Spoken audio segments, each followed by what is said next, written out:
Welcome to the Pigskin Party Podcast, the only podcast that combines real NFL analysis with a splash of pop culture and a dash of the random.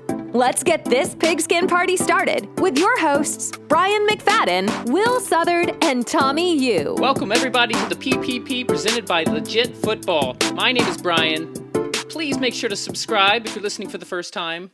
Rate us, review us, wherever you're listening or watching. And you know what? Tell a friend, because we are growing this Pigskin Party.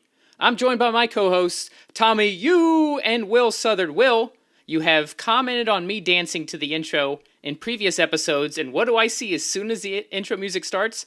You're finding your groove. So I'm going to take it. You're feeling it. You're feeling it tonight. No, I'm not feeling anything. But it's a good week. I mean, the crypto market's tanking, which is always fun. Good buying opportunity to get in. Hope you did. This is my chance. I've been waiting for Cardano to go down, and now I buy, right? Yeah, you do that eventually before it goes back up. So before it goes back up. That is how the stock market works. Week 2,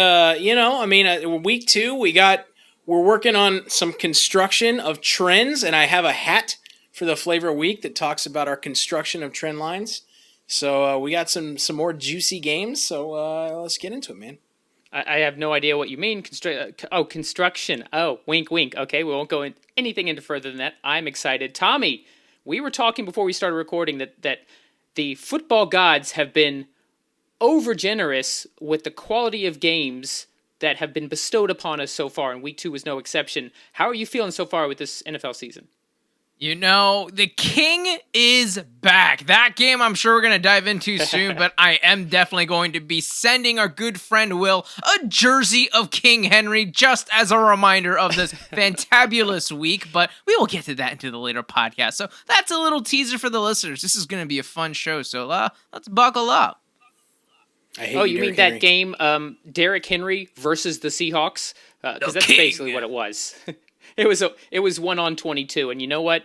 King Henry was victorious.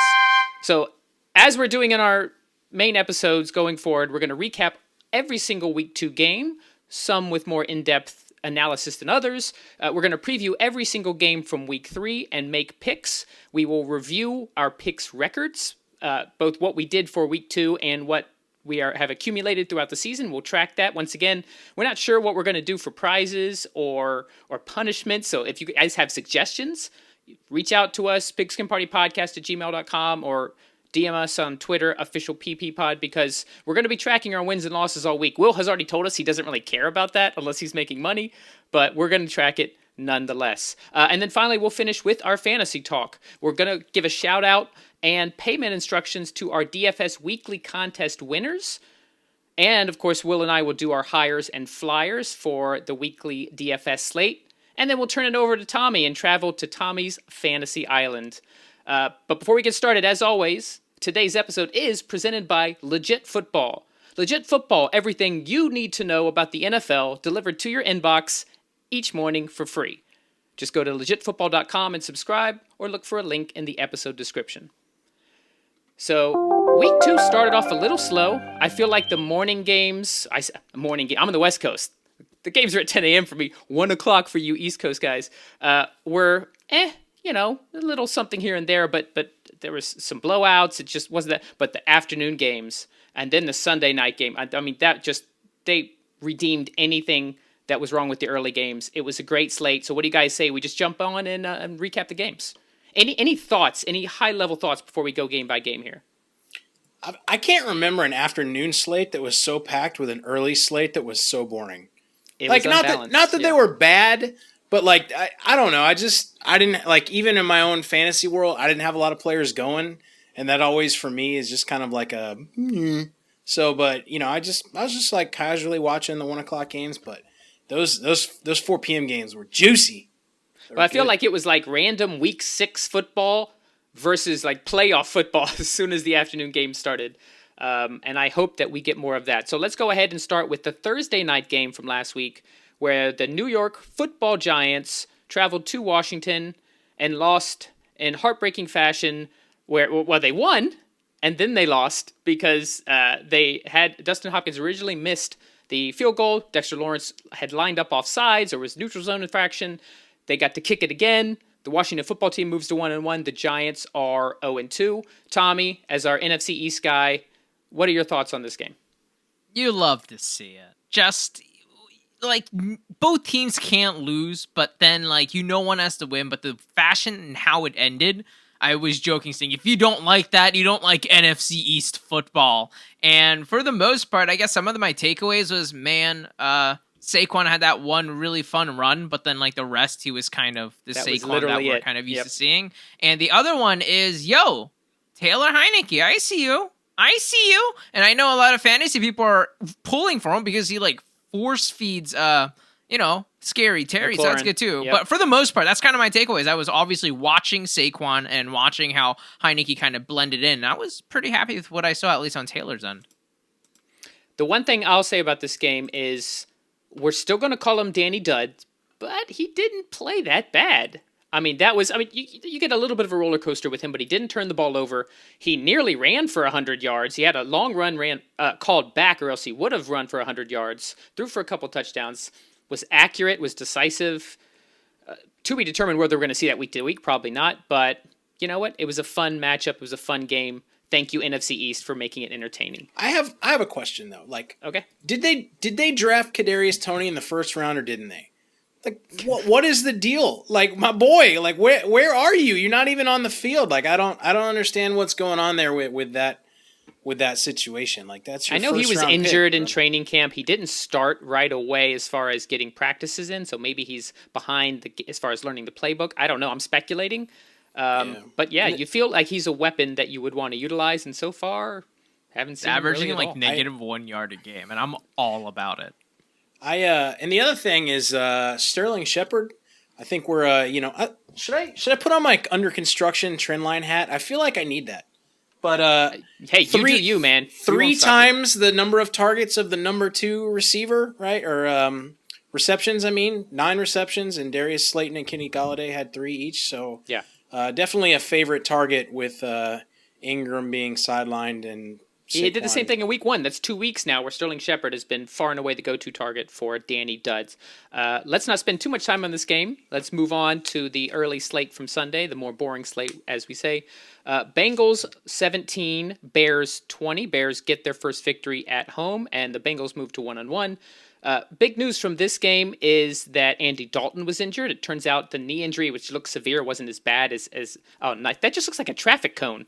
It's a cone for when you have to get your car out of the way. So I was 100%. It's a construction hat. I was expecting an actual a hard hat, and you pop. In case you're not going to watch this on YouTube, Will has literally a giant orange and white traffic cone as his silly hat this week. Why would I wear a hard? Wear an actual hard hat for work, Brian. Why would I do that? You could mistake it as a candy corn witch hat, but you would be wrong. Candy corn. It does have a candy corn thing going on. Let's keep talking about the games, as distracting as that is. So, do you guys have any high level? I'd say personally, we all picked the Bengals here. Maybe we were a little too high on Cincinnati after week 1. There was a stretch where Burrow threw 3 interceptions and 3 passes. So we might still get a little bit of that, shaking the rust off of his ACL injury from last season. But hey, we should be getting Justin Fields this coming week. That's my big takeaway from this game. How is that your takeaway? Justin Fields looked incredibly on the ground. He looked fine. He was 6 of 13 with a pick. I don't know. I think one of my big takeaways so far is the Bengals should have taken Sewell. Penei. Sewell. Yep. They should have taken P. Sewell because I know him and Chase have looked good, but dude, that blind side, he's getting sacked quite a lot. So that's my takeaway. When I say that Fields, I never said Fields was amazing, but Fields is certainly more exciting and entertaining to watch than 100%. Andy Dalton. That's what, as someone who's covering the NFL and otherwise doesn't care a lot about the Bears, sorry if we have any Bears listeners, you will probably agree, Bears listeners, that having Justin Fields in makes you a more exciting, more dynamic team, even if he has growing pains. So we'll talk a little bit more about that when we recap or preview the Bears for week 3. The next game, the Houston Texans, they lost by 10, 31-21 to the Browns in Cleveland. On paper, looks like it was as advertised, but Houston actually had a lead in the first half and certainly played tougher. than, we would have given credit for. Eventually, the talent of the Browns won out, and they did win by 10. Didn't quite cover their spread. Any thoughts on this game, guys?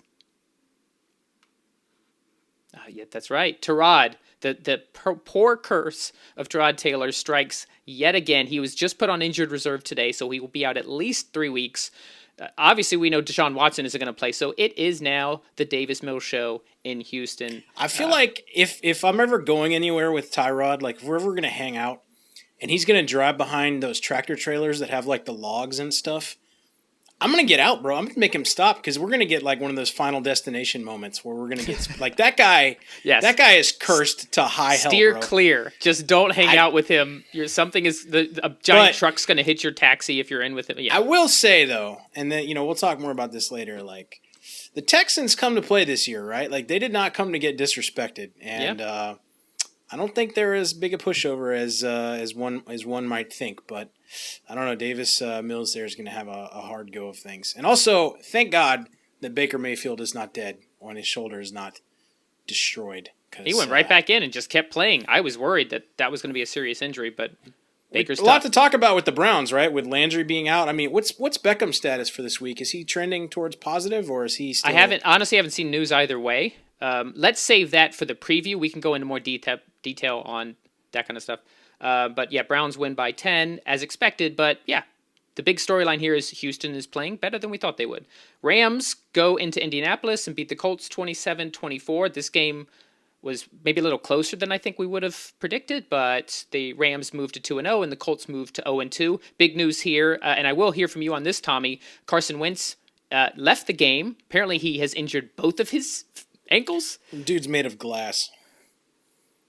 Yeah, Tommy, I was watching the Eagles game. Wins, yeah, I was watching the Eagles game, right? And you guys are all right.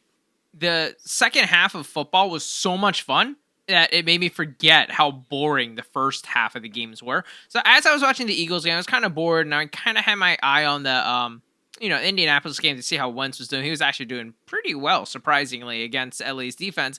And then I saw that he got hurt, and I was like, "Oh, please no!" Not because I don't want my sadness to be mistaken or misinterpreted that I actually care for the guy. I just need him to play snaps, and you guys know this about me. I've been pretty outspoken, so I'm very, very concerned, and I'm hoping that he's going to be able to play. From what I have seen, it doesn't look super serious, but how is it both ankles? Like Will's right. Questionable how does that happen, man? Yeah, I picture Tommy like a meter. Like it starts at 100 for snaps, and now it's gone. It's no longer at 100% snaps, and that meter just keeps going down, and that goes below 75 because now the Colts aren't necessarily on trajectory to make the playoffs. Your pick moves back to a second. Here's the thing that I'm taking away from that game, right? So if we're looking at my trend line hat, which is under construction of trend lines, it works. Just go with the metaphor. Cooper Kupp, bro. 9 for 163, 2 touchdowns, 11 targets. Robert Woods had 9 targets, so he's still somewhere involved. 5 for 64. The next receiver is Darrell Henderson with 3 receptions. Van Jefferson with 1, and Tyler Higbee with 1. So this is the Cooper Kupp show of the Rams passing game, and eventually teams are going to catch on to that, and it's going to have to get Robert Woods more involved. But right now, dude, Cooper Kupp is... Well, there is a very, very important matchup coming up we'll talk about in Week 3, where we'll see if the Super Bowl champs can formulate a game plan to stop that Rams offense. Should be very exciting. We can quickly move on through this next game. This was a game I actually watched in its entirety. It was ugly. We're lingering on this one. We do not have to linger on it. I can give you my honest thoughts. And so the Bills went to Miami and won 35-0. Tua was injured on the second drive, but even he was sacked twice on the first drive. And it was nothing that he did. The offensive line for Miami is a liability.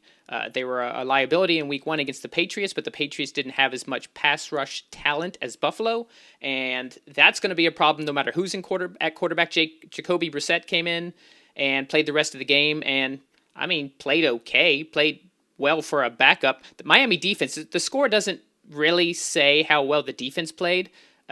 Xavier Rhodes had an interception. They had a fumble recovery early on. Josh Allen actually, once again... Xavier Howard. What'd I say? Xavier Rhodes, which is like half the guy who used to play for the Vikings. Who is a former Seminole. So I'm confusing my Seminoles. Xavier Howard, had an interception, a diving interception. It was sick. But Josh Allen, for 2 weeks in a row, here's another takeaway, and just a high level, his accuracy issues are showing.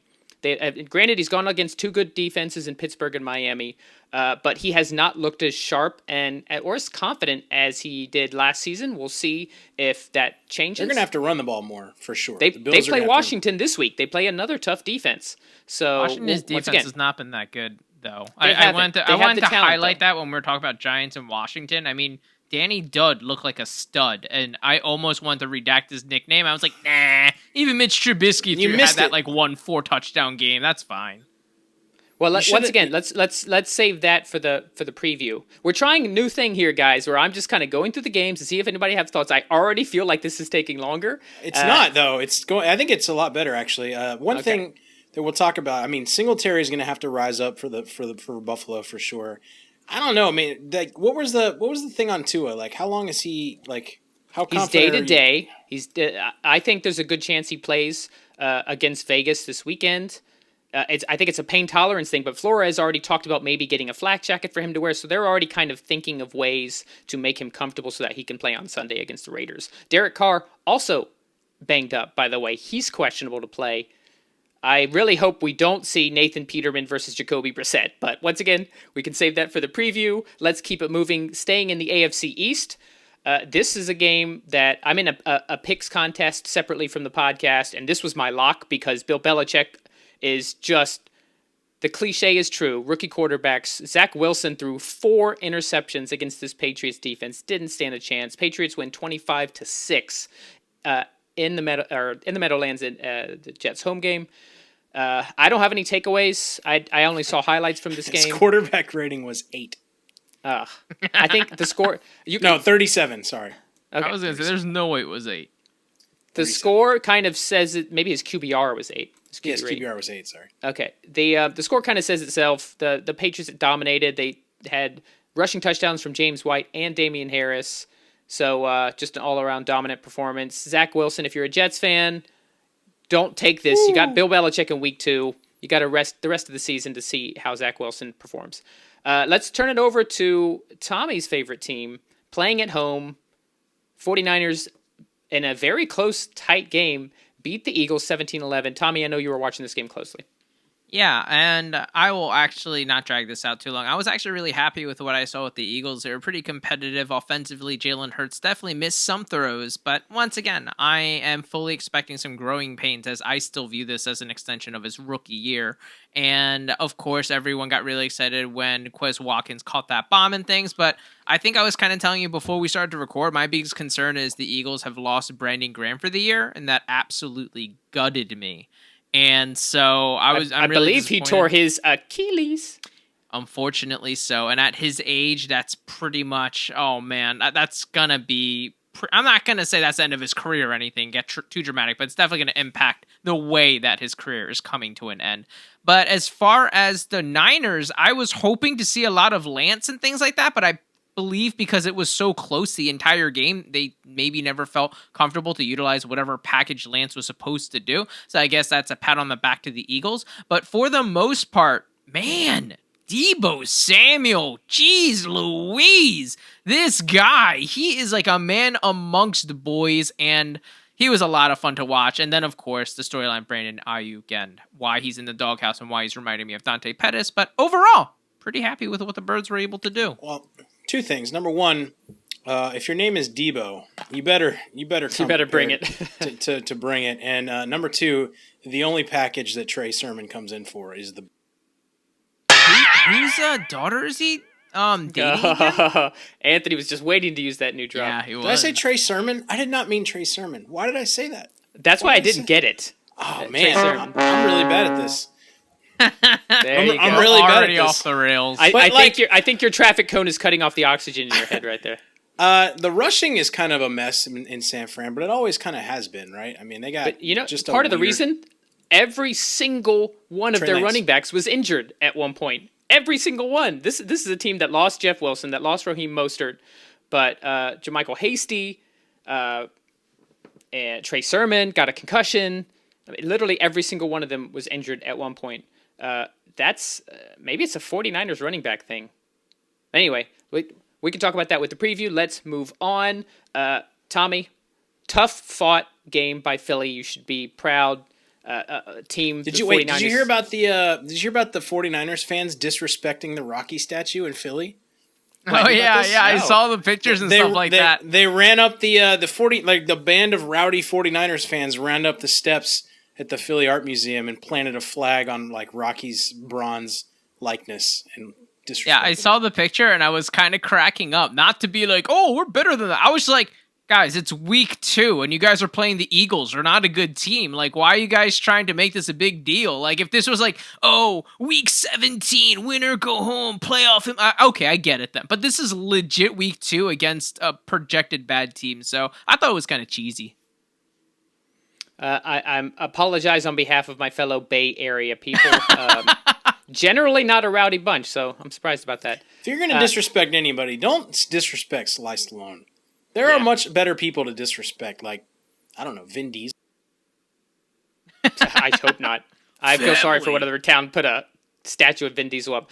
Let's move on. The next game, one of the surprises of the week. This game I watched in its entirety, so I do have some thoughts here. The Las Vegas Raiders go into Pittsburgh and win 26-17, and they were dominant. I mean, they controlled. This game was in hand early on. And I've had my concerns about Pittsburgh's offense, and they, I think, eked out a win on Buffalo. They needed a special teams touchdown and high defensive play. In this game, TJ Watt went out with an injury, and they just didn't have the same pass rush. They were getting torched. Henry Ruggs had a huge, long touchdown. So, first of all, the Raiders' offense is legit. They have been. That's always been the thing. But the defense is playing better. The pass rush is getting in. Max Crosby, Yannick Ngakoue from week 1. They're making some plays. Gus Bradley's the new defensive coordinator. The team looks much better. So my concerns about the Steelers' offense, well, Big Ben's arm still looks shot. The offensive line cannot clear any space for Najee Harris. He did have a receiving touchdown, which was pretty much his one saving fantasy day grace. That was all Najee Harris. He caught a little out and then just sprinted past everybody. I mean, that was Harris's talent on display. But as far as running the ball, there's just nowhere to run. Fourth most amount of passing yards allowed at home for the Steelers, by the way. Wow. To the Raiders. I don't know, though. Like, Derek Carr is averaging like 360 passing yards a game. Yeah, but like, can we just put a pin in that to talk about that in the previews? Like, is Derek Carr really that good, bro? Like, I feel like I've seen a lot of Derek Carr football, and there are a lot of people on his nuts right now in a good way, right? Like saying good things about him, and like, is he legit or not? I would like somebody probably tell me to weigh on that later, but we can move on for now. We'll talk about that in the preview, but at the very least, let's give the Raiders credit. And Tommy, I'm going to give you credit for calling this early on that the Raiders were going to be better than most people think. Good job on that, because the Raiders have now beaten the Ravens and the Steelers in the first 2 weeks of the season. Teams. 2 playoff teams from a year ago. So we'll be monitoring how the Raiders go going forward. This next one, both Tommy and I picked this. I thought I was going to be the only one to pick this, but I didn't think it would be this decisive. The Carolina Panthers trouncing the New Orleans Saints 26-7 in Carolina. Jameis Winston, I think, threw 11 passes. And Alvin Kamara had 5 rushing yards. So it's just this defense. He completed 11 passes. He threw for 22. Completed 11. Okay, that's what it was then. But this defense, which is what I was mentioning in our season previews, and that I thought this Panthers defense was going to be one of the better ones in the NFL, and they're surprising and surpassing even my expectations. Great pass rush. Shaq Thompson playing fantastic at middle linebacker. J.C. Horn, their rookie, got an interception. They just an all around, and Sam Darnold looked good and efficient. So you can't even that Saints defense that looked so good against the Packers in Week 1. Sam Darnold carved them up, and CMC had a huge day. Don't you disrespect Sam Darnold? You're doing it again. Stop it. Stop disrespecting Sam Darnold. The guy's got like a career losing record. Granted, he was in the Gase effect, right, playing in New York, but here's one of my hat trend lines for going into Week 3. I need to see it to believe it from Alvin Kamara this year. Like, there are going to be a lot of fantasy people and DFS people on Alvin Kamara, but I don't think he's got the team around him to make him. He might have one or two big games, but like everybody was plugging in for this game, everybody was plugging in for week 1, and I don't know, bro. If the Saints are going to play like this, I am not playing me some Alvin Kamara unless I absolutely have to. In DFS, if you got him on your fantasy bench or in your lineup, then you got to play him, but I don't think he's going to have the kind of year that he's used to having. I just wanted to add real quick that this game was a perfect representation of what I was trying to say last week. Sometimes when you try to pick who's going to win, it's not necessarily which one of these teams are better than the other team on paper and maybe on the field. It kind of comes down to matchups. So if you guys go back and listen to week 1, what I said was I definitely wouldn't be surprised if the Carolina Panthers can win because on paper they match up very well against the Saints. And so this was definitely a little bit like I wasn't expecting this type of statement from Carolina, but I definitely thought that they would win convincingly, but I didn't think it would show up onto the scoreboard as much as it did. So definitely just keep that in mind when we try to make our picks. It's very easy to say, oh, well, if everyone's healthy, this team's going to win. Sometimes when it comes down to matchups, it kind of comes a little bit clearer. Are you trying to give advice because you're like the number 1 pick guy? Barely. I'm number 1 in many categories, but we'll talk about that. Jesus, this guy. This guy and his ego. You set him up nicely for that. Ego bigger than his man bun. We'll get to the picks because we've got a few more games. Let's cover those quickly. The Broncos go in and just absolutely embarrass the Jaguars. The Jaguars actually started off hot. Trevor Lawrence looked great on that first drive, threw a touchdown to Marvin Jones, but then after that, Denver just took over 23-13 in Jacksonville. The Urban Meyer experience so far, not great. Trevor Lawrence has not looked good. He's had shown moments. He's shown his ability, but multiple interceptions. Again, I think it was like not even a 60% completion percentage. Can I do my trend lines for this game? Trend line developing. Everybody was, well, this is maybe not a trend line, but everybody was off Cortland Sutton after week 1, right? Like, Cortland, whatever. Had a great game, right? 9 for 159 yards. Yeah. Didn't score, but had a great game. And then on the other side of the ball, Marvin Jones, I think, has emerged as Trevor's go-to safety net. So if you're going to play that offense, I think you're going to play the... They're going to be passing a lot because Jacksonville is going to be leading or down in probably every single Everybody's game. fantasy darling, Laviska Shenault Jr. Caught 2 passes for -3 yards. He continues I just put in a claim thing. for Rondale Moore in one of my leagues, and I dropped Laviska Shenault because I'm like, no, it's just not happening. He's injured now, he's too, banged up. He's a thing. Everybody tried to make a thing, and he's not a thing. Never has been a thing.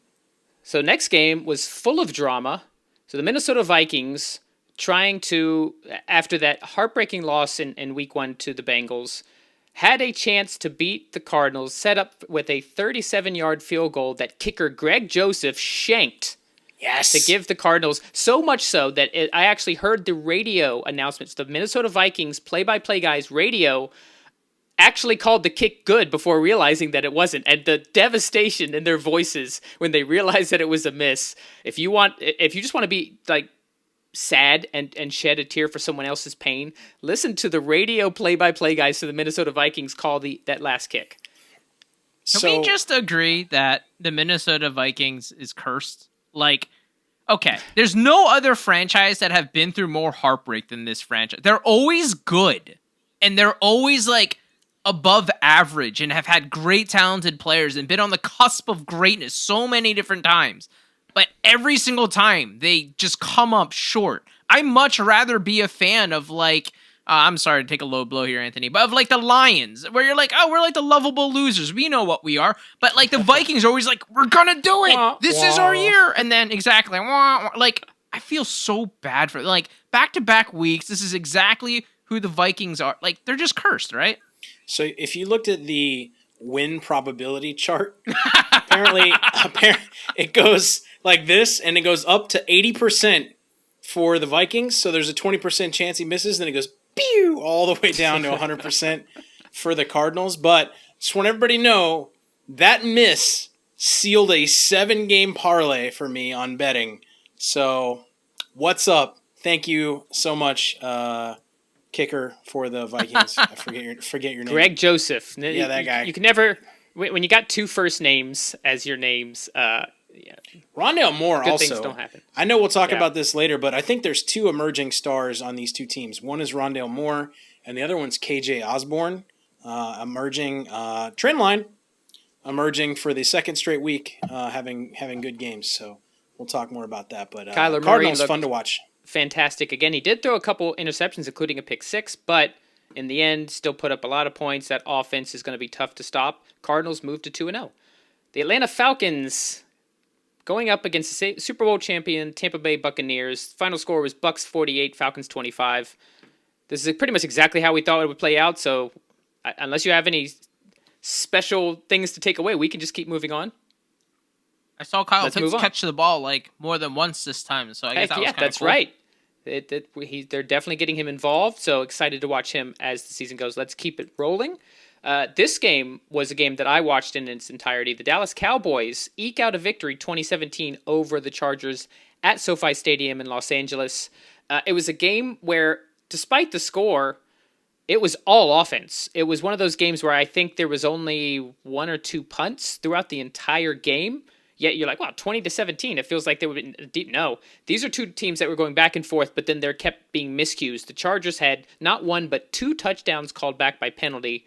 Justin Herbert threw an interception in the end zone at one point where Keenan Allen fell down. It was just one of those the Cowboys would drive and then have to settle for field goals. Neither team was stopping the other team's offense. It was the offensive game that we all expected it to be. It just didn't necessarily translate into touchdowns. A couple key takeaways. The Dallas offensive line looked fantastic and really bolstered their running game. Everybody said, there's no running game when you're playing the Tampa Bay Bucs in week one. Nobody has a running game against Tampa Bay. But Tony Pollard looked like the better running back, had over 100 yards. Zeke still had 70 yards and a touchdown. So, I mean, just the overall running game for Dallas. And, of course, still the passing game. CeeDee Lamb looked good. Dak was making plays. Made one bad throw that ended up in an interception. But otherwise, two great offenses, and Dallas just ended up taking it in the end. And you guys have any thoughts on this game? Dallas took it in the end? Dallas took it in the end. Greg the Leg comes through. One thing I think, and I'm not the biggest Cowboys fan. Yeah, we should mention the circumstance of that real quick. So Dallas had I want to say 27 seconds barely in field goal range. They could have run at least one, maybe two more plays. They had a timeout left, and Mike McCarthy just lets 20 seconds tick off, and then to where they have to attempt a 56-yard field goal. Greg the Leg, ends up hitting it. But when they asked him after the game, McCarthy said, the clock that I was watching broke, and it just wasn't like what? This is actually concerning long-term. I have my doubts about McCarthy as a head coach. This could be the kind of thing that haunts them in the future. They got bailed out by Greg the Leg this time. I think a couple things for me stand out. Number one, it's Tony Pollard's season. Nobody can argue with that. Number two, CeeDee Lamb is the real deal this year. And number three, don't overlook Mike Williams on the other side of that the ball. Really solid this year. So just a fun game, man. But Tony Pollard looks fantastic. Yeah, Mike Williams actually looked like Herbert's preferred target at times. By the way, Herbert, some of the throws he made, absolutely insane. You talk about some of the throws Mahomes can make, Herbert can do the same thing. He has got an absolute laser for an arm and pinpoint accuracy on some of those deep throws, threading the needle, just rocketing it in there. Man, if you're a Chargers fan, you have a lot to be excited about. Now, here's an exciting one, speaking of exciting, and Tommy has lots of reasons to be excited about this game. The Tennessee Titans down, I believe it was 30-16 at one point. Late in the game, Seattle was dominating for probably 3.5 quarters here, but Tennessee comes back. King Derrick Henry takes over, just completely trounces the Seahawks defense, and then the Titans end up winning in overtime, 33-30. Tommy, any thoughts on this game?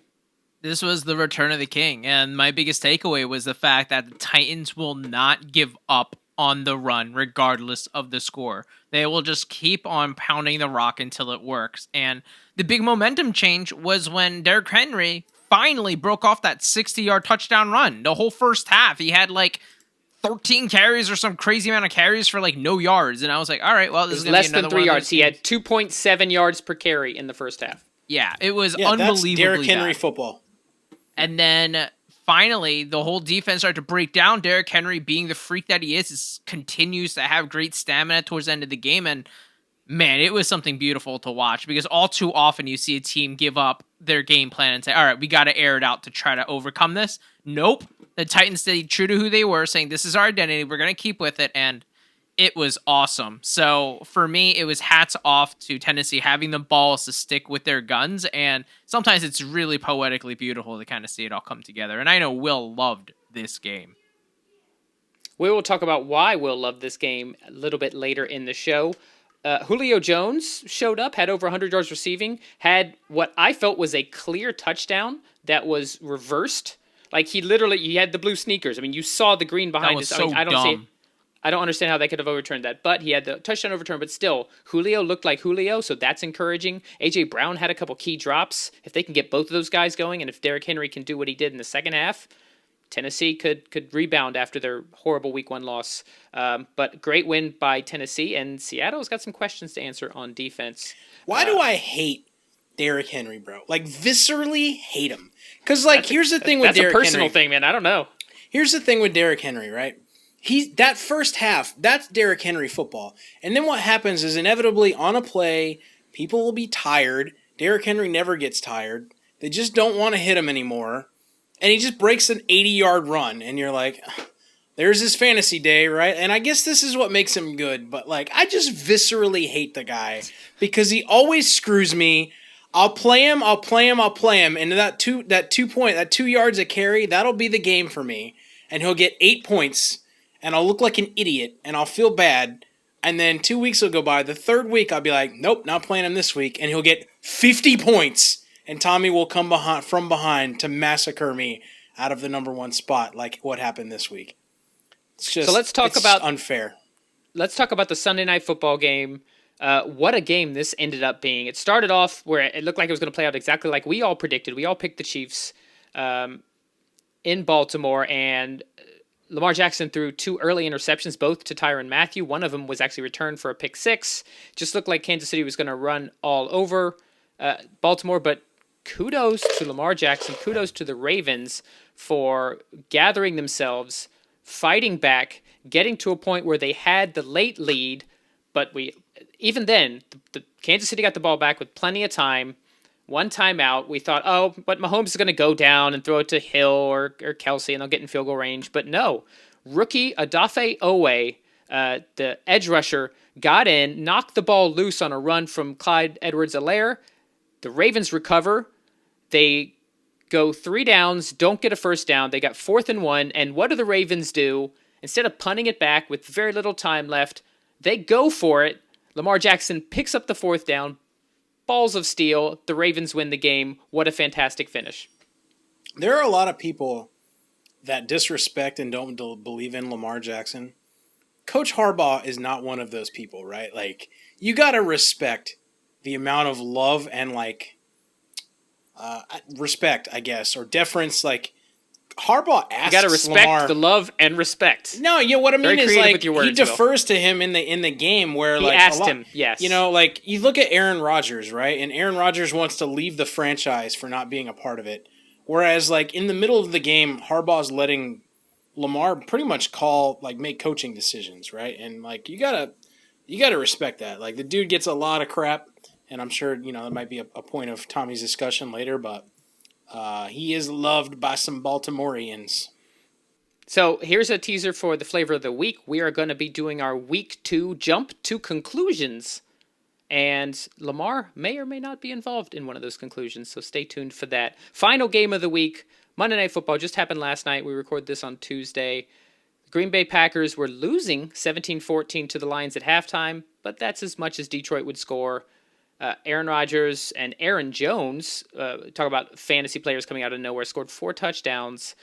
Packers ended up winning 35-17 at home, so it played out how we thought. It's just Detroit played tough for a half.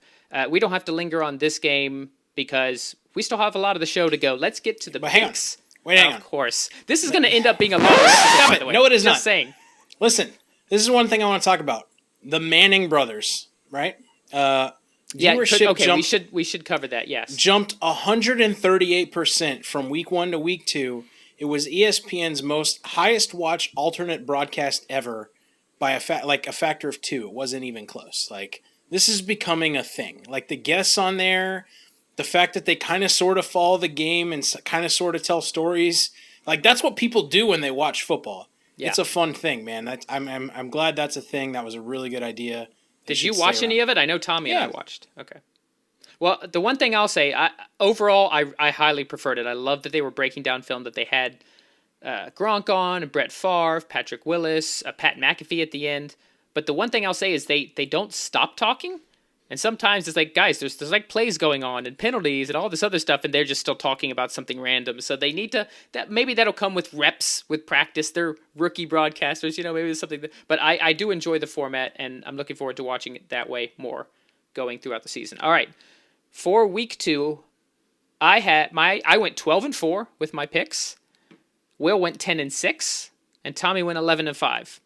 So I won the week, but our overall standings, I'm at 21-11 for the season. Will is at 18-14, and Tommy is at 22-10. So Tommy won up on me after 2 weeks with the game picks.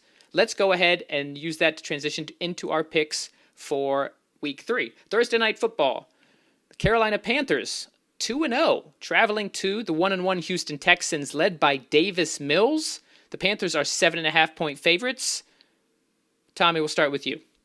Yeah, definitely going to choose the Panthers here. And the one thing I definitely want to say is, I know when we were kind of making predictions of division winners, I did say the Texans will be a little bit better than people think, but I don't want to take credit on how great they have been looking like, because even I didn't envision this, but they're very reminiscent to me of the Las Vegas Golden Knights when the hockey team, the expansion team, kind of played. It was just a bunch of ragtag guys put together on a roster. Everyone's I have to mention, Will is stroking his traffic cone, and it's a little disconcerting. I did see that. That's what Texans football is doing to me. Yeah, they're just a bunch of ragtag guys. They feel like rejects, and they're all coming together, and there's nothing more dangerous than playing a football team that literally has nothing to lose, and that's how they all have been playing. This is not the same Houston Texans as last year. The whole roster is essentially different, and so just really a collection of players that are all just playing to have fun. They're like, hey, people expect us to lose, so let's just go out there and play. And just to see that come together, and even giving, like, you picked the Cleveland Browns to go to the Super Bowl, and they gave them a lot of problems. And I was like,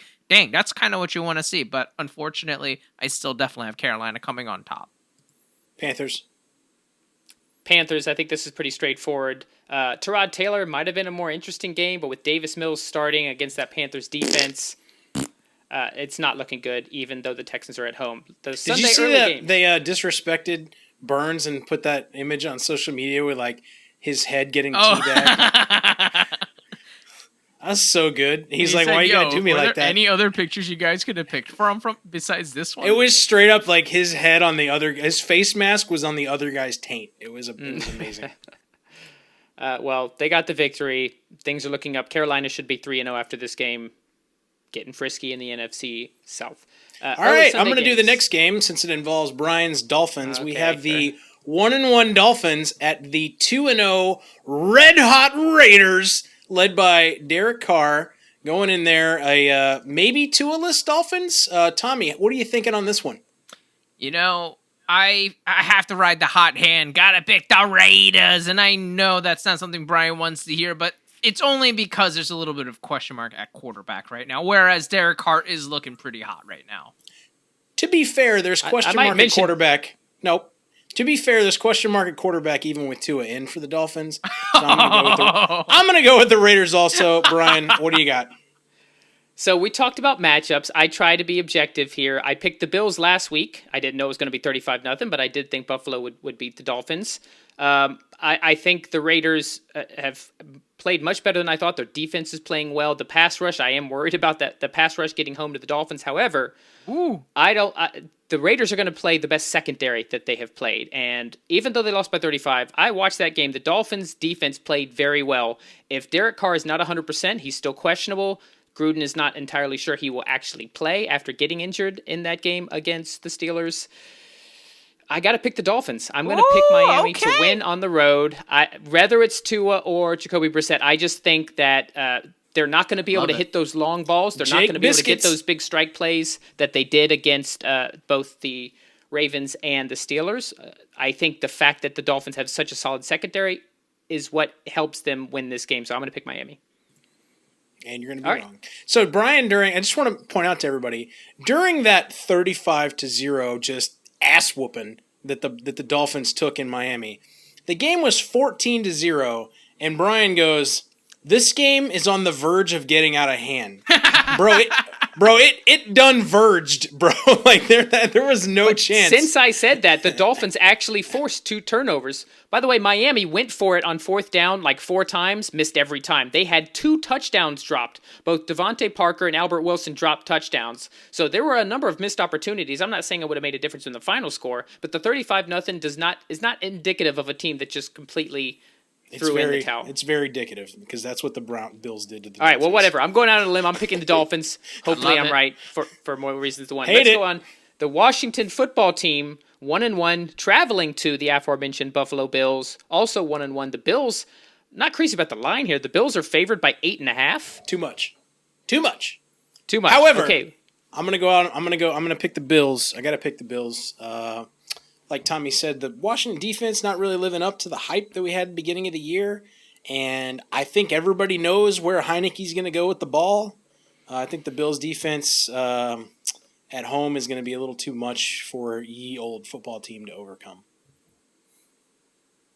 Okay, and Tommy is sneezing, so I will make my pick. I was waiting for him. Tommy went. I do not think the Bills cover, but I do think the Bills win.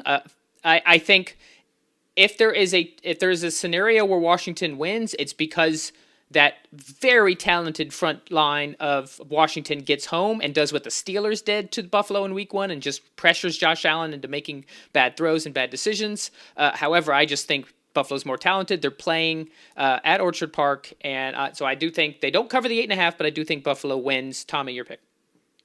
Buffalo Bills. Buffalo Bills. Let's keep it rolling. Did you say hold on? I'm moving on. I was going to say, please don't interrupt. We're rolling here. We're trying to keep it within an hour and a half. Interrupting is the show, Brian. That's the point of the show. Okay, to talk about things. People who continue to listen, they're not listening for our deep NFL analysis. They're listening for Will's interruptions of me. You're damn right. Essentially, Chicago Bears 1-1 traveling to the 1-1 Cleveland Browns. The Browns are favored by 7. No analysis needed. It should be exciting with Justin Fields out there, but the Browns have a much improved defense over last season. I think, to me, this is a pretty obvious pick with Cleveland at home. Agree. Yeah, this is going to be a tough game for Justin Fields to make his debut against that defense. And as long as Baker Mayfield's healthy, I don't see how. Maybe the Bears can sit. Nah, I got to pick Cleveland. I feel like this is going to be, even though like Chicago's secondary is bad, this might be a sneaky Schwartz game. Or some of the tight ends, right? Like Jarvis Landry's out. Yeah, Odell is questionable. So, I could go a lot of ways. You could get a big, heavy dose of Chubb and Hunt. I think they'll probably try to do that in the beginning. And if that's not working out, I think you might see a lot more of the tight ends that you don't know The Bears about. did get run over by Joe Mixon in Week 1. So that Bears run defense. Joe Mixon runs over a lot of people. This is true. So we're unanimous there. Fresh off the Sunday Night Football win, Baltimore Ravens 1-1 traveling to the 0-2. I put 1-1 here, but that's a mistake. The 0-2 Detroit Lions. Baltimore is favored by 8.5. Are any of us have any inkling of picking anything other than Baltimore here? All right, Ravens across the board. Oh boy, this is a lock, right? The 0-2 Indianapolis Colts. This is an interesting one. In a division game traveling to Tennessee, fresh off that crazy comeback victory. The Titans are now 1-1. The Titans are favored by 5 points at home. Tommy, who do you like in this game? I can't bet against King Henry. I feel like I kind of owe him for how much he's helped me this past week. I got to pick him again. It's going to be Tennessee. Agree. I agree solely on the fact that, like, what are you going to put Wentz's gimpy ginger ankles out there, or you're going to put Jacob Eason again? No, bro. Like this is a get right game for the Titans. Even though they just had one, they're going to have another one. So I'm actually picking Indianapolis, and here's why. Tennessee is the defense is a liability. Say what you want about the fact that they ended up winning that game against Seattle, but they were getting decimated by Russell Wilson and that Seahawks offense. They got decimated by Kyler Murray, and even a gimpy Wentz. If Eason starts, that's different. But I'm assuming that Wentz will be good to go to play this game. It's a division game. The Colts and Titans always play tight games. I just feel like the Colts have a better defense. And if they can cue on stopping Henry, which is basically the Titans offense right now, I just have a feeling that the Colts will eke this out. So I'm going with Indianapolis. Brian, you're either going to pull away after this week or you're going to get fall way really behind. Yeah. Dolphins and Colts, I could end up regretting those picks.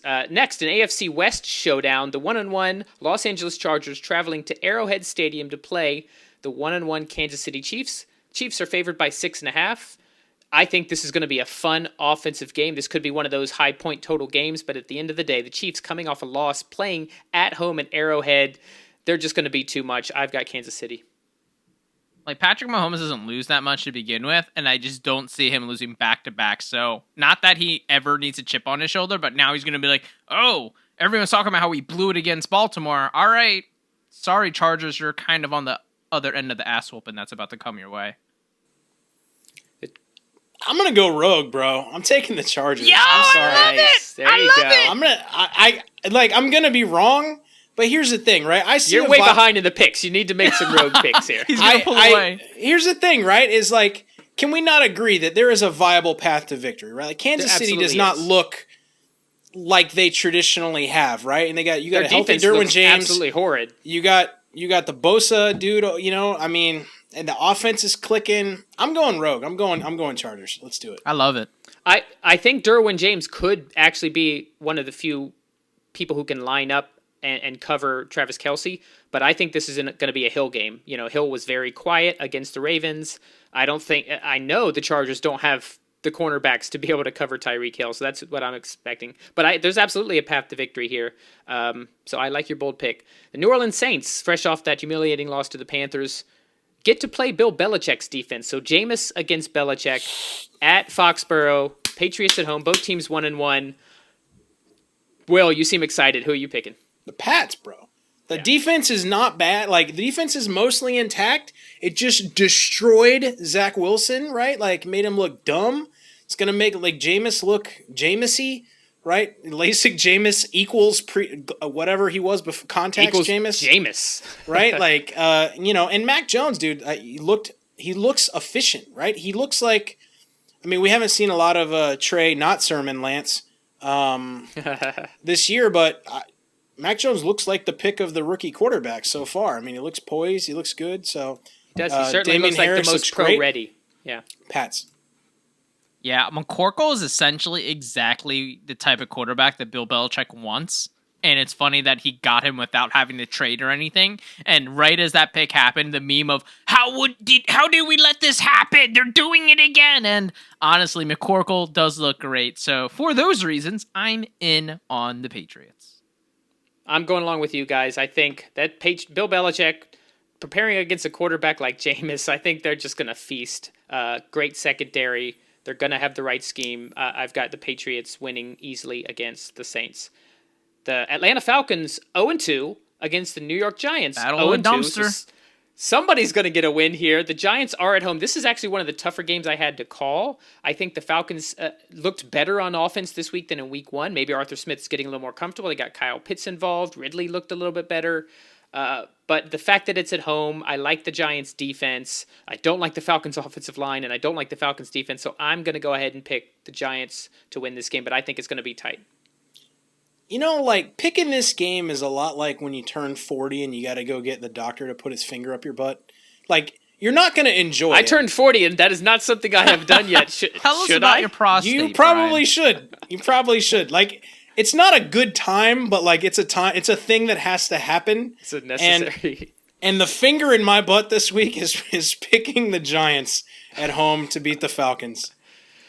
I don't even know what to say to that. Will sticks his finger in his butt. Picks the Giants. No, the doctor does.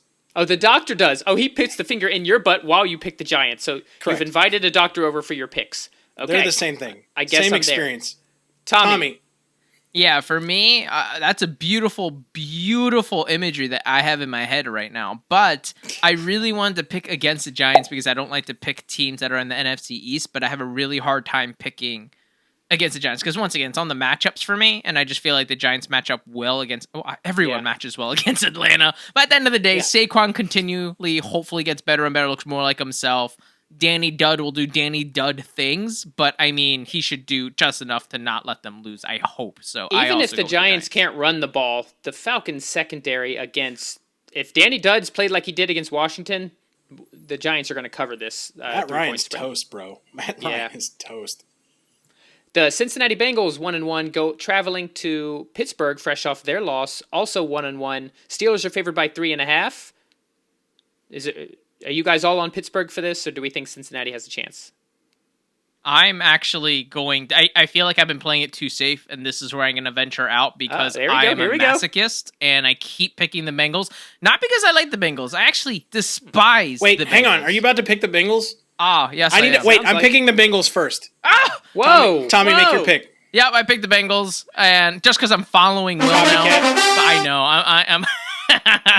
I'm picking the Bengals right now, and it's just because of my blind love for Joe Burrow. That's why.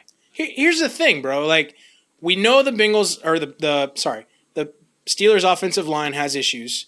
Roethlisberger's got a gimpy left breast, right? So he may be nursing that going into the game, right? Like they have a really hard time running. The Bengals' defense, we've already established, is not that bad. It's good, right? Dude. I like it. The pass rush is with Watt's probably going to be good to go, but I think there's a viable path here. I'm going to go Bengals too.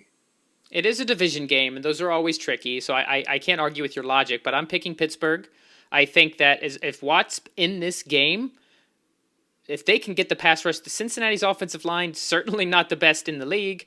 Burrow just had trouble against Chicago's defense, and I think Pittsburgh's defense is better. They're going to be coming off hungry after getting humiliated by the Raiders.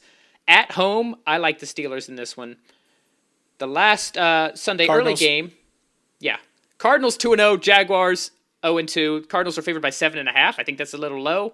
I'm Cardinals over. Tommy. Yeah, it's kind of like in college, how everyone's like, oh, here's the Heisman campaign. Yeah, Kyler Murray's just going to add to his MVP campaign and continually remind people why he should probably be in the talks, which already is. But yeah, this game is just going to be a highlight reel for him. Yeah, not a good matchup for Jacksonville trying to get their first win of the season. Unanimous picks for the Cardinals. Sunday late games. Who is a good matchup for Jacksonville trying to get their first win of the season? I would say the Texans, but they couldn't beat them either. So maybe Atlanta. Atlanta, yes. Yeah, speaking of bad matchups, the 0-2 Jets traveling to the 2-0 Broncos. Vic Fangio's defense is going to feast on Zach Wilson just like Belichick did. 10.5 is the spread. 10.5 favored for the Broncos at home. That's a little rich, but I guess I could see it. I'm going with Denver. Are you guys picking crazy picks, or are you going to stick with the Broncos? Broncos. Okay, moving forward. Game of the week. Ooh, big one. Super Bowl champion, possible NFC championship preview. Super Bowl champion Tampa Bay Buccaneers 2-0 travel to SoFi Stadium to take the Los Angeles Rams 2-0. This is the closest game as far as the spread. The Bucs are favored by 1. Currently, that line could change, but they're favored by 1 on the road. Will, we'll start with you on this one. I can't wait to watch this game. How do you see it playing out? I see Matt Stafford throwing for 400 yards against this Tampa secondary. But I think at the end of the day, I think the Bucs have too many weapons. Let us clarify that was Anthony's boner for Stafford as a Rams quarterback. Okay, keep going. It was also my boner for Tom Brady that I have. Yeah. Fair enough. Tampa's a hard fantasy team to pick this year because they just have so many damn weapons. But rather than make this segment go on forever, I'm just going to say I got to side with the Bucs going west. But man, is that going to be a good, fun, close game and could go either way. I think Stafford has a hell of a day, but I think at the end of the day, the champions emerge champion-y. Mr. U. Man, I was really hoping you're going to pick Brian because gamesmanship says I'm just going to pick whatever you pick so you can't pull away because my gut said, Tommy, pick the Rams. This is going to be the time. Like, the Buccaneers aren't going to go undefeated. Like, they're going to have to lose eventually, and this is the game that they would lose. But I keep thinking every time I doubt Brady, he just reminds me in an annoying fashion that he is the greatest of all times. Like, I didn't even use GOAT because that's just over. He is the greatest of all time. So for those reasons, I don't want to look silly. So if I lose this because I picked Brady, I'm fine with it. So I am going to pick the Buccaneers. Well, you'll be happy to know that I'm going with the Rams. Ah! I think this is going to be such a good game. Oh, man. The way I should see have went with the Rams. The way I see it is Dallas almost beat the Bucs in Tampa Bay. And here we've got the Rams with, if not just as good, a really, really similar offense to Dallas with the number of weapons they have, McVay calling those plays, but with a much better defense. And the fact that they're playing at home, SoFi Stadium. Is it too late to switch? Your boner can stay strong. You have picked the Bucs. You got to stick with the Bucs. I'm picking the Rams. By the way, this game should be on primetime. The NFL schedule makers, before the season, why would you put the Bucs and Rams on an afternoon anyway? Neither here nor there. I'm picking LA. The last Sunday late game, Seattle Seahawks, fresh off that devastating overtime loss to the Titans, travel to Minnesota looking for their first win. 2 heartbreaking losses now for the Vikings, 0-2. The Seahawks are favored by only 2. I'll go ahead and start. I'm picking Minnesota at home. This is one of my upsets of the week. I think the Vikings have been so close with their victories. I think that passing game is going to match up well with Seattle's secondary. And I think the way that Derrick Henry just ran roughshod, as long as Dalvin Cook is healthy and plays a good number of snaps, Minnesota will control the ball at home. I hear the Viking horn going. I'm picking Minnesota here. Have you guys ever seen anyone struggle to just like run as much as Anthony? Dalvin By the Cook? way, if you have a Viking horn, now would be the time. When I say struggle to run, I don't mean like not good at running, but every time Dalvin Cook gets hurt, he literally looks like he needs a stretcher every time. Like, oh, that's a season-ending injury, and like the next drive he's back in, and I'm like, yo, is he just faking it or like what's going on? But anyway, I am going to pick Seattle only because I definitely think Minnesota is scary because they are desperate for their first win. But I just don't see a situation where if it's a shootout or if the game is on the line, I just don't see Kirk Cousins being able to beat out Russell Wilson. Tiebreaker here, huh? Let's see. Let's think about this. The Vikings 0-2, Seattle's 1-1. The Colts secondary was not very good, right? And like that was a close game. I'm gonna go with Brian here. I'm gonna side with Brian. Boy. Nice. I think the Vikings, like to your point, I'm gonna make your reverse point that you made about the Bucs. Like the Vikings are gonna have to win, right? Like they're gonna win a game. They're gonna put it together. I think they could do it here. I mean, it's gonna be a high scoring game. I'm gonna go with Vikings at home. Nice. I like it. By the way, we've had last week, a lot of our picks were similar with a few differences. Here, we're all over the place today. And I'm here for it. Someone's going to pull away. Week 3. Sunday Night Football. The Green Bay Packers, 1-1, traveling right around here to where I live to go to Levi Stadium to play the San Francisco 49ers, who are currently 2-0. 49ers are favored by 3.5. Tommy, we'll start with you on this. Your pick.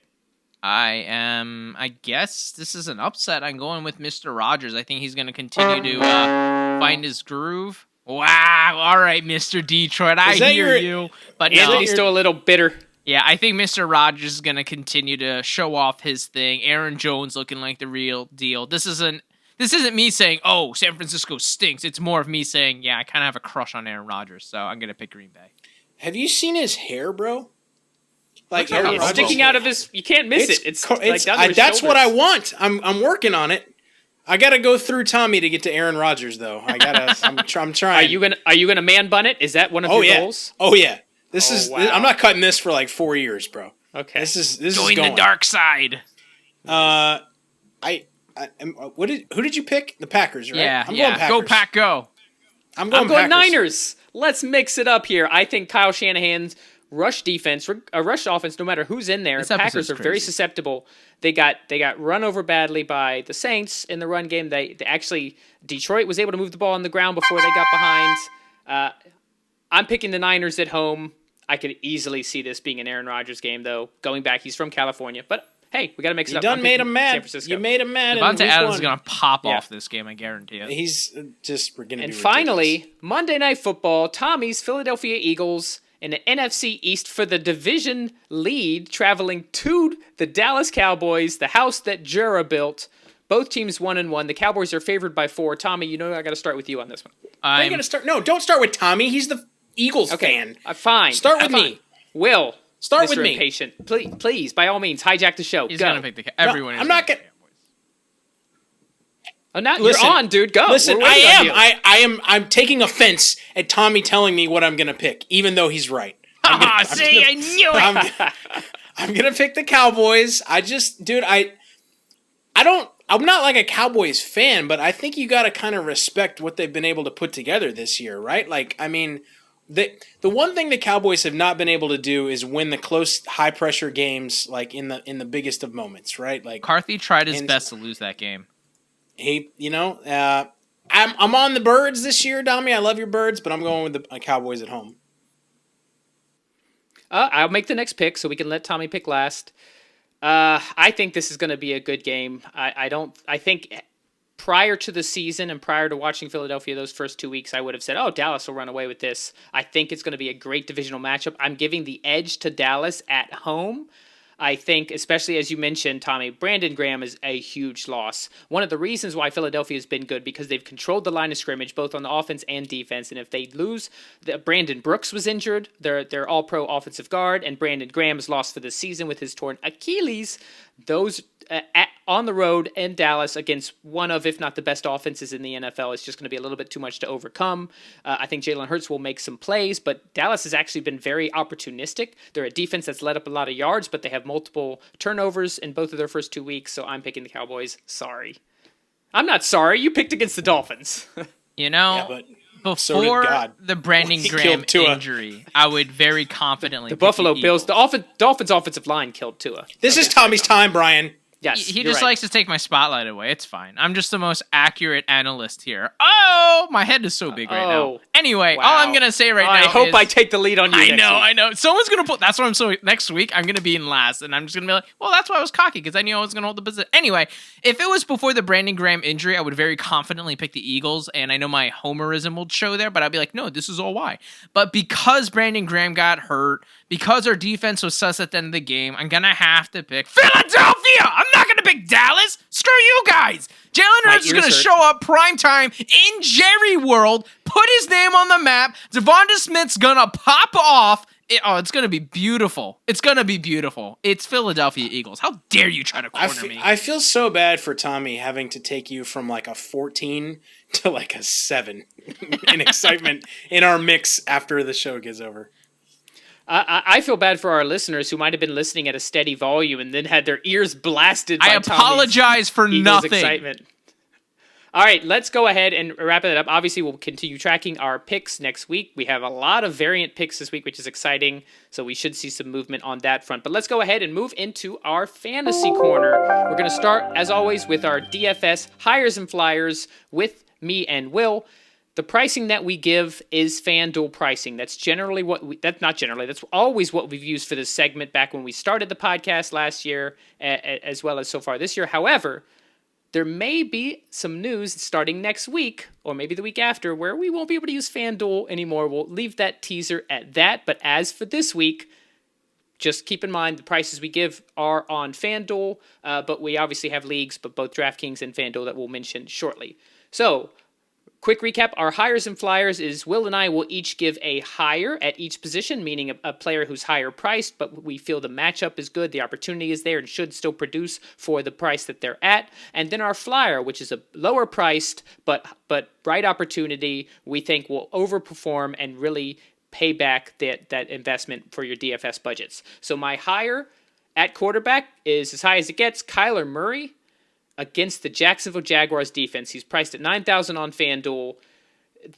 He's gonna get 4 times that. It's just easy against one of the worst defenses in the NFL, at least through the first 2 weeks. Kyler's gonna feast in this.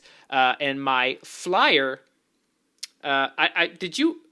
Will added the DFS picks to my, so I don't know what he added and whatever. You're the first 2. I'm the second. I'm the first. Fair enough. Next, screwing me up here. My Flyer is actually Justin Fields, and it's mainly not because I think he's going to have some fantastic game against the Browns. This is more of a price play. He's only $6,500. He's going to be starting unless Dalton makes some miraculous recovery. The fact that he is going to produce with his legs is definitely going to give you a nice high floor. So at $6,500, that's my Flyer pick at quarterback, Justin Fields. Man, listen. So here's the thing. I agree with the Murray pick at Jacksonville. I think that could be a little fool's gold. I think that game gets out of hand so fast that they might just run the ball. So it kind of depends, but I'm still going to go Kyler Murray. I think if you wanted to pivot a little bit, you could go Russell Wilson in a game that should put up a lot of points in Minnesota. I think this is a mid-tier week, though. My pick, if I had to go with a mid-tier quarterback, is going to be Matt Stafford at home against Tampa's secondary. I think he's primed to have a pretty good day. And then if you want to get crazy, my flyer. Let's get crazy. If you want to get crazy, let's get crazy. My flyer is Jared Goff at home, bro, against Baltimore. I think you can throw against that secondary. He's going to be playing from behind. He doesn't look that bad, really. What's the price? That's not a bad play. He's 7,100. So I think you could do worse. I mean, it's definitely a tournament play. But there's the action right there. I'm going in cash. I'm definitely going Kyler Murray for sure. At running back. Didn't really love the high-end running back, so my higher is Austin Eckler, only 7,000 against the Chiefs defense that has been shredded by Cleveland in the run game, shredded by Baltimore in the run game, and I think if the Chargers want to keep their path to victory is keep Mahomes off the field as long as you can. So I think they should feed Eckler. He had 9 receptions last week, so he had a great week out of the backfield catching the ball. Great at that price, just a great value play. And how about Cordaro Patterson for the Flyer? He's actually listed as a running back / wide receiver, so you could play him at either position. He's only 5,900, and he's going up against the Giants. What I like about him is the usage. I actually picked him up in a lot of my season-long leagues. Nobody was really paying attention. I actually picked him up on the waiver wire last week before the waivers started. And they're lining him up. I think he had like 5 targets. He had like 7 carries. So just that he had scored 2 touchdowns. So I love Patterson at only 5,900 against the Giants this week. I like it. I think Eckler is like one of the plays of the week actually against KC. I agree with you there. To go a little different, I think that with Baker Mayfield feeling how he is, I think that Chubb's always a play, right? But yet, to your point, I don't love a lot of the high-end running backs. I don't love Dalvin Cook this week. Yeah, I'm going to go with Chubb, 7,800 versus Chicago. And then I think if you want to pivot off Kyler Murray, I like your Cordaro Patterson. I'm going to go Chase Edmonds versus Jacksonville, 6,600. I think there is a viable path where they get up ahead, and Chase Edmonds could score twice in that game. So I think he continues to be kind of underpriced. So that's wide receiver. I'm going to go back to the well. I picked DK Metcalf as my higher last week. I'm going to pick him again. I think that the 2 weeks in, Tyler Lockett has been far and away the best receiver. I think that Minnesota knows that, and they will try to focus coverage on him, which will make this a DK game. I do think this is going to be one of those games, and I think a lot of Seattle games are going to be like this, where they're going to be shootouts. So I just see this game at home at Minnesota. Obviously, I picked the Vikings to win, so I think it's going to be a high-scoring game. I think DK Metcalf at only 7,200 as my higher. Love the value there. And let's go Rondale Moore. Let's stack him with Kyler Murray. At only 5,600, he had over 100 yards. He was top 2 or 3 in yards after catch in week 2. So this is a guy who is a rookie, but he's clearly he's targeted on something like 30-something% of his routes. So when he's out there, Kingsbury, Murray, they're finding ways to get more of the football, and he is already paying dividends. So at that price, only 5,600 against Jacksonville, I love the value there. I'm going Rondale Moore. Like it. I'm a big fan of his. I'm going Cooper Kupp versus Tampa Bay. I think, if anything, the first 2 weeks have proven is Stafford loves throwing the Kupp. Stafford loves him some Kupp, bro. 2 games, 1 Kupp, as they like to say. They don't say that. But Tampa's... Come on. There you go. Anyway, Cooper Kupp's playing out of his mind. Tampa's secondary really suspect. Heard they're looking at even bringing in Richard Sherman, which would be great. So I'm going him, 7,900. My flyer, I'm kind of on your same theme.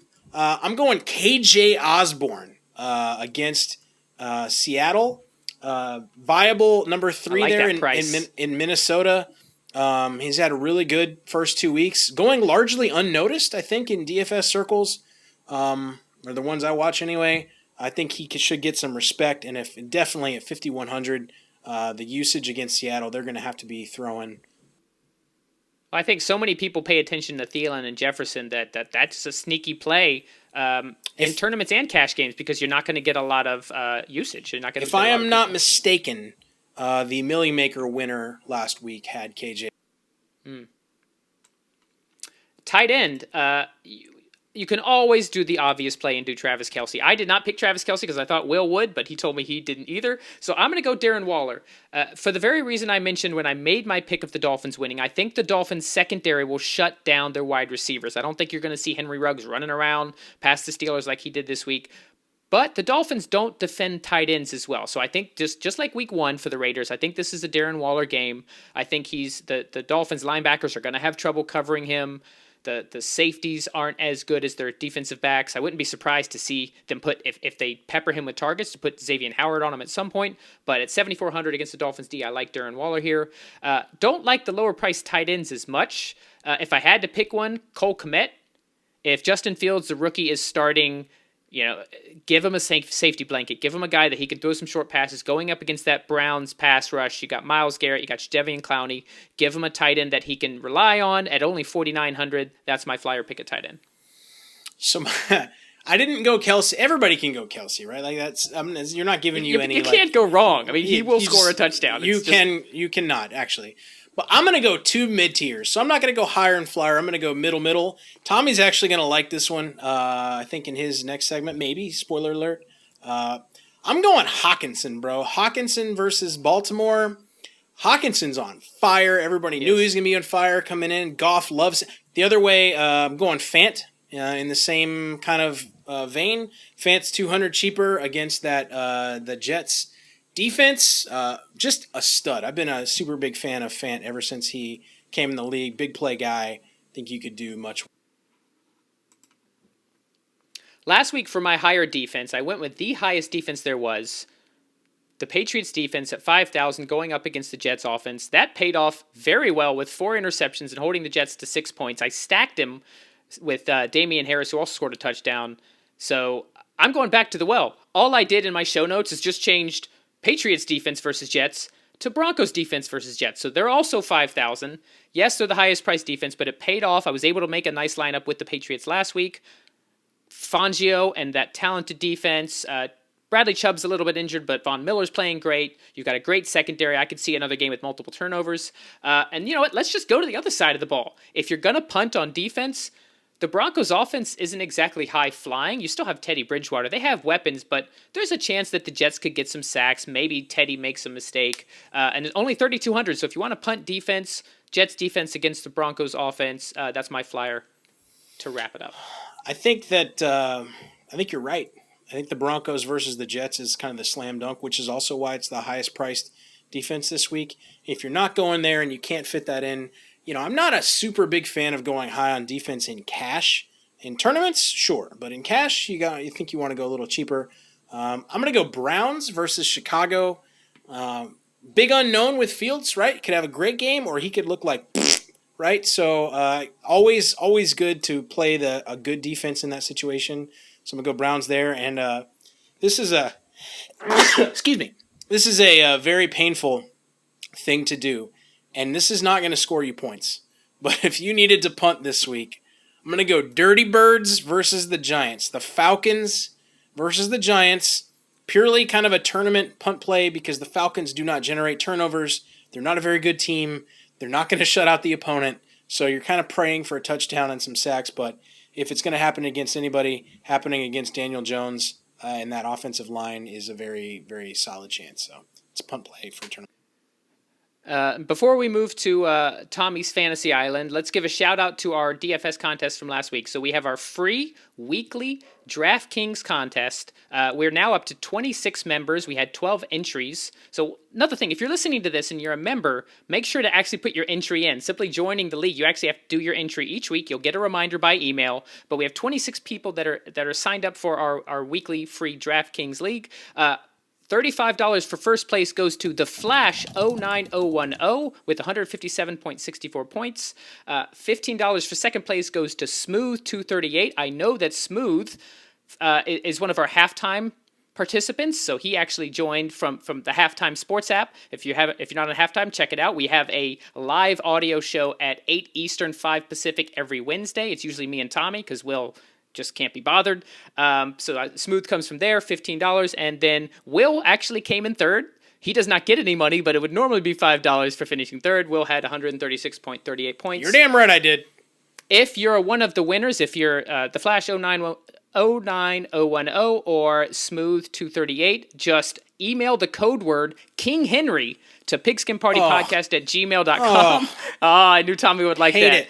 And I knew Will would hate it. That's exactly why I picked it. So email the code word King Henry to pigskinpartypodcast@gmail.com or just DM us that code word to official PP Pod on Twitter. And a quick recap of our season-long DFS League, just for the hosts, some members of my family, is Tommy won week 2 with 147.6, beating Will by 0.6 of a point, 0.6 to take the victory. Bro, I was up 20 points going into the end of that game, and stupid ass Derrick Henry had to just.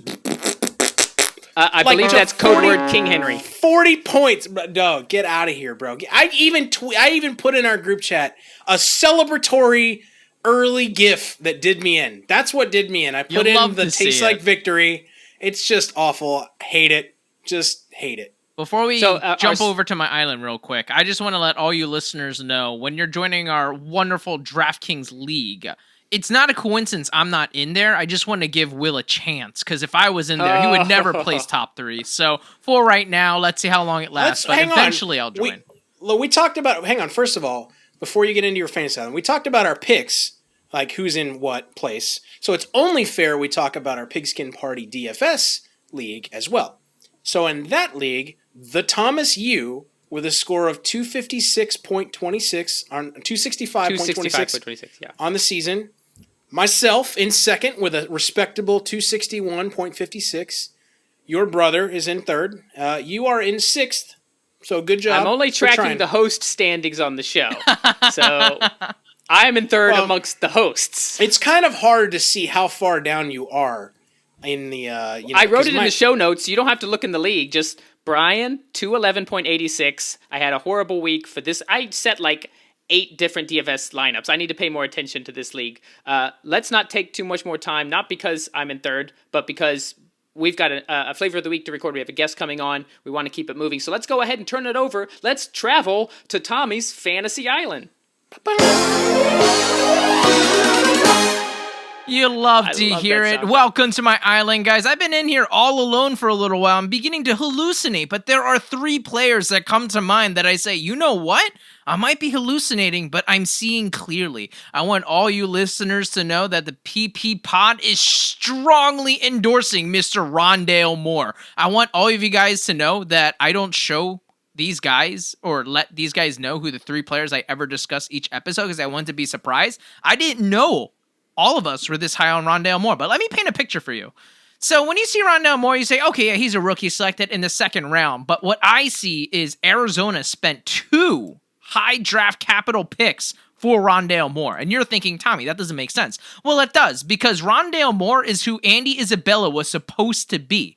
They drafted Andy Isabella 2 drafts ago. So obviously, or actually, no, I'll just say last year, because this past draft was Rondale Moore. So the last draft before that was Andy Isabella. But they traded up in the 2nd round to get him. He unfortunately is not panning out. And then in the 2nd round this past draft, they drafted Rondale Moore. So to me, they took pretty much 2 high draft capital picks to try to fill this one role. And where did this get them? Well, in a game where Arizona needed every single yard and point against Minnesota, remember, they only won by 1 point, 34-33, they continued to utilize Rondale Moore and had very specific plays schemed for him.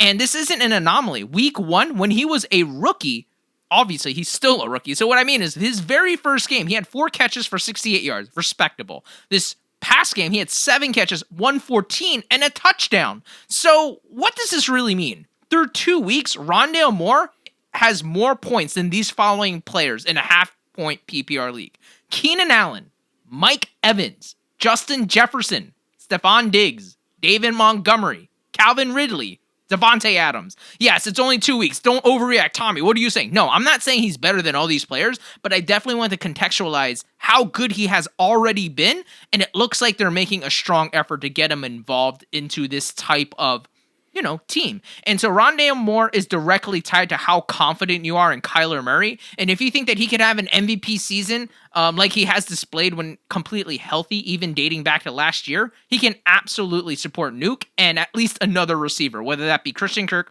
Rondale Moore, or, somehow AJ Green. But my money is on Rondale Moore. So the next player I want to talk about is someone that we have already talked about, and Will did a great job foreshadowing, TJ Hawkinson. He has delivered on everyone's expectations so far into this season. He is tight end number 3, 2 weeks into the season, only behind Kelsey and the ageless Gronk, who has 4 touchdowns in 2 games.